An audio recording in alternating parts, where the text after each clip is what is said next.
Поранешното јавно предпријатие Гостивар до 2009 година беше сместено во овие простории.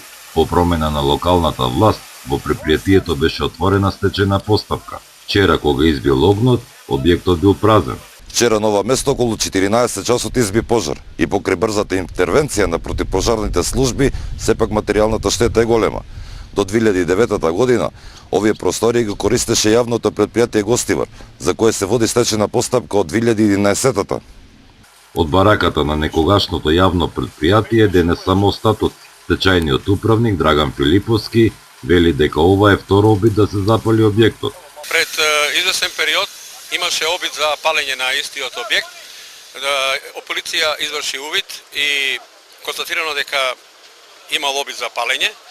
И од тогаш секоја вечер истиот објект е чуван и бидејќи ноќи не успело да се запали, еве запалење преку ден. Вчерашниот оган кој ги зафати старите бараки направи голема материјална штета, која дополнително ќе се утврдува.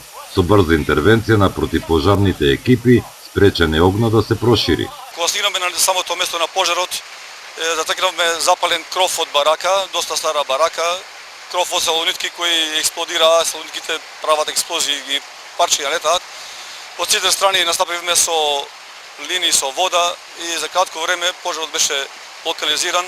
Штетата е материјалната штета поголема бидејќи кровот паднат, али нема повредени ни од пожарникари, ни од други лица од надвор. Увидот продолжува и денес. Во телефонски разговор со гостиварскиот јавен обвинител Ахмет Ахмети ни изјави дека во текот на денов ќе пристигнат криминалистичка екипа од Скопје. Резултатите од целосниот увид ќе треба да ги дадат причините за вчерашниот пожар во поранешното гостиварско јавно предпријатие.